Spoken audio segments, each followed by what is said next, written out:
Hey guys, it's Reese, and today I really had absolutely no idea what I wanted to film for this week's video, and when you don't know what you want to film, there's always a Q&A. So I am back. I don't do Q&As very often, but when I do, I just post on my community tab, like just randomly, and ask for you guys to ask me questions.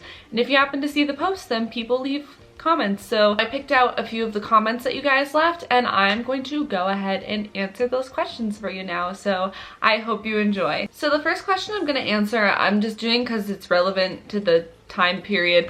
It says, I wanted to know when your birthday is. So my birthday is February 20th. It's easy to remember because it's 0220 if you write it out like numerically. I wish I could get a profile on one of those like fun websites like famous birthdays or something so people could just Google it and then I could tell them, but I guess I've maybe never said it on here before. And there's a part 2 to this question. What were your thoughts on the latest episode of WandaVision? Let me tell you about WandaVision.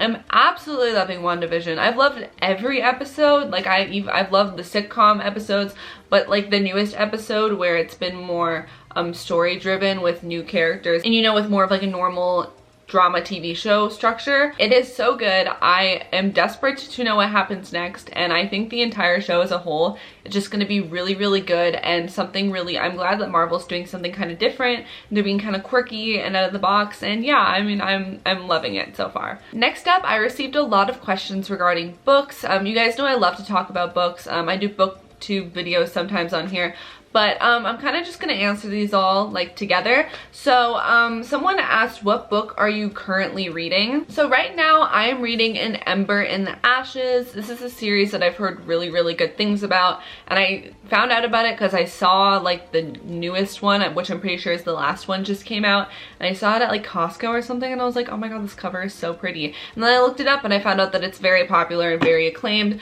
I'm not that far into it. I'm only like 100 pages in, but I am really liking it so far. And then several people asked me if I had any book recommendations.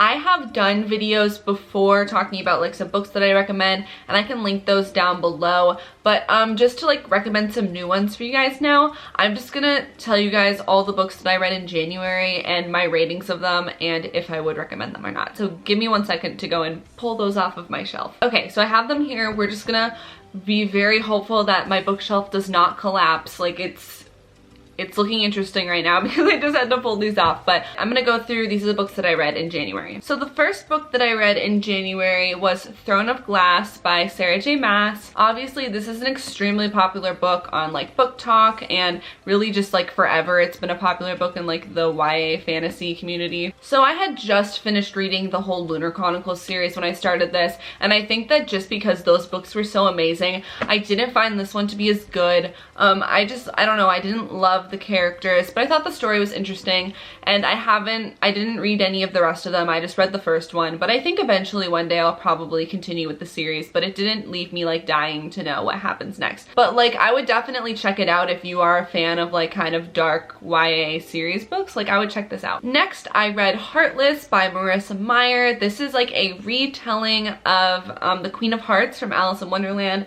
like her in her youth.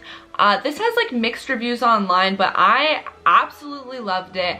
I love Alice in Wonderland. I love the world of Wonderland, and I literally was just obsessed with this. Like I read it so fast, and I would 100% recommend this. I guess it's not for everyone. I don't know why people didn't like it, but I really, really liked it. So yeah, I would give this 5 out of 5 stars. The next book that I read was Lore by Alexandra Bracken. I saw this at the Amazon bookstore near where I live, and I thought the cover was cool, and I recognized the author, but I haven't read anything else by her.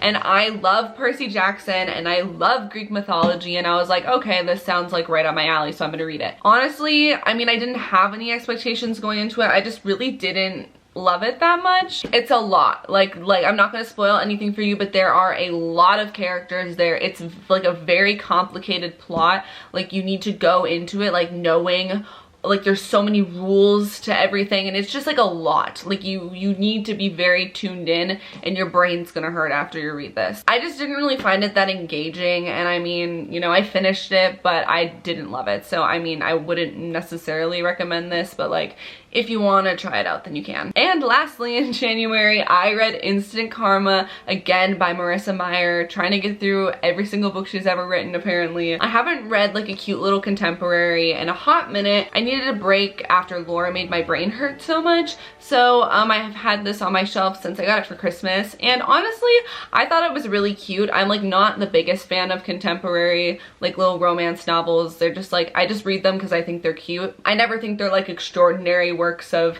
fiction, but this is exactly just what that was. It was a really cute little book. I read it in like 5 days, not even.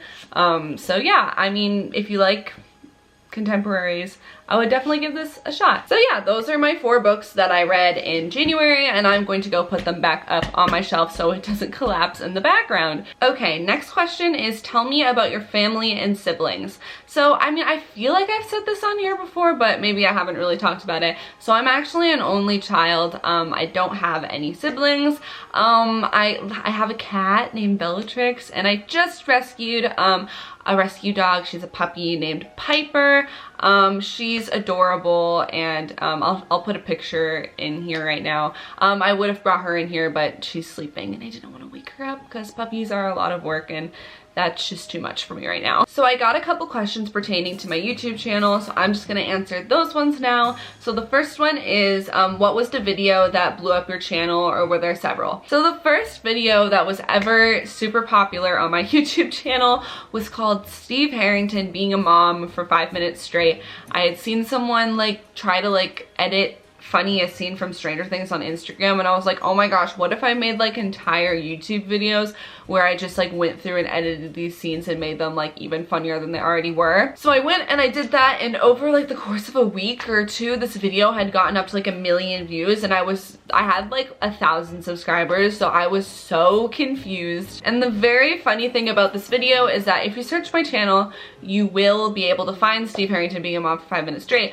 but you'll notice that it was uploaded about a year later than Stranger Things 2 came out, and that's because the original Steve Harrington Being a Mom was deleted by Netflix. They somehow found my video, and apparently, even though every single other video on my channel had stuff from movies and TV shows in it, that specific video violated copyright guidelines, and they just straight up deleted it. Like, it just was gone.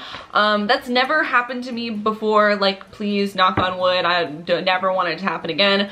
But that was just the one time they just literally just deleted my video off of YouTube, and I was like, okay, very cool. But then I eventually remade it and put it back up years later, or a year later, or whatever. So thanks, Netflix, very cool. Next question is, what are your favorite types of videos to edit on Spellbooked? So a lot of times I like ask for video requests from people, or like I ask like what videos people want to specifically see from like Marvel or something, and all the comments are always edit more Harry Potter. And I'm gonna let you in on a little secret. I've been editing Harry Potter for over 5 years, and like I'm just over it. Like, not like, I mean, I still edit it because I know that people like to watch it, but I personally don't enjoy editing Harry Potter anymore, just because I feel like I've edited every single video I could possibly make with Harry Potter, and I feel like I'm just making the same stuff over and over again, and I enjoy editing so much more when it's something new for me, like WandaVision. Like, I love editing new stuff. And then my favorite videos to make are like my actual edits. So like if you've seen any of like my character studies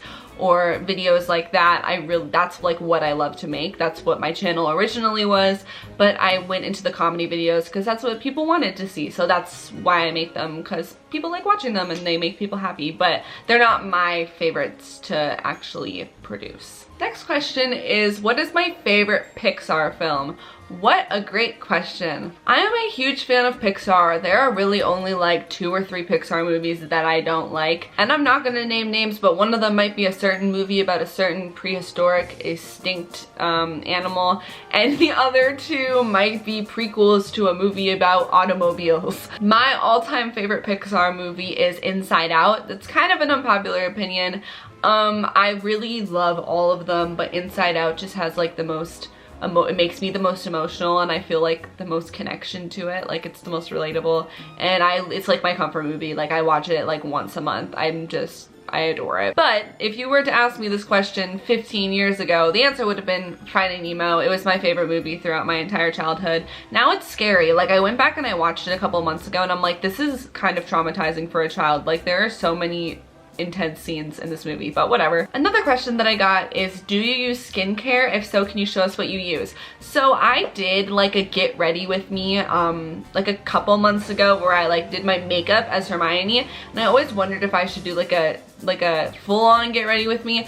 But the funny thing is that I have pretty much no skincare routine at all, but I'll show you like what I use if you're interested. Okay, so every night I wash my face with this. I think I got this from Target. It's like just a Neutrogena. If you are like actually serious about skincare, if this is like really bad for my skin, let me know. But I just wash it to like get off all my makeup and just make my face clean. So yeah, I wash my face with this every night. And then this video is not sponsored by Millie Bobby Brown, but like if she would love to sponsor me, like please contact me. Anything else that I use that's like even remotely skincare related is from Millie Bobby Brown's makeup line, which is Florence by Mills. This is my favorite thing ever. It is called her Look Alive like eye cream. It's upside down. That's really funny. So basically what you do is you just put it underneath your eyes when you wake up, and it has like a cooling tip that's supposed to wake you up. And then there's like what kind of like, it smells like tea tree oil and like aloe, and it's supposed to like help your eye bags, which I don't really have, but it really helps wake me up when I have to go to school in the mornings. And then I also use her like her face mist just in the morning, like after I put my makeup on. I just put this over top just to give me like a little rejuvenation. And like I can put it on right now, like you can put it on whatever, and it's just like whoa, that was way too much. It smells like roses. It's just like a little refreshing thing for your face. And then the last thing of hers that I use is like this little face mask. It's purple. Purple's my favorite color. It's probably why I love this line so much. And it's a peel off face mask, which is the best invention ever. Like it dries on your face and then you get to peel it off, which is so much fun.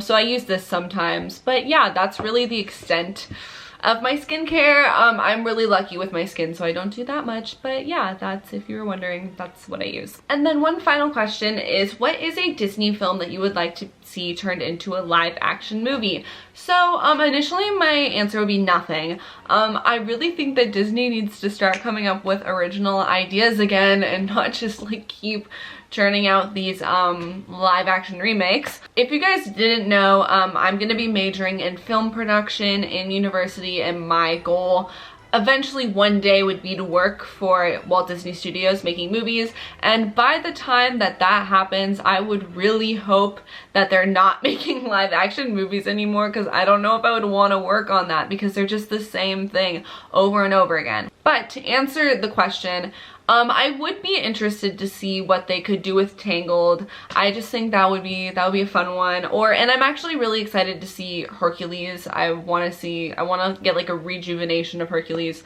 because I love the animated version so much. So yeah. So those are all of the questions that I'm going to be answering in this video. Thank you so much for watching, and thank you for sending your questions in. The next videos that I'm going to be uploading are going to be, I'm going to Disney World next week, so I'm going to try and vlog that. I don't know if it's going to be like to the same extent that I usually vlog my videos, but I wanted to show you guys like what the parks look like right now, and just like kind of what I'm doing, because oh, it's totally out of focus. Hi. And I've put a lot of planning into it, so hopefully it goes well. And yeah, so look out for those videos soon. Again, thank you so much for watching. I really hope you enjoyed. If you are new here, you can subscribe if you feel like it. And thank you so much for watching. I'll see you in my next video. Bye.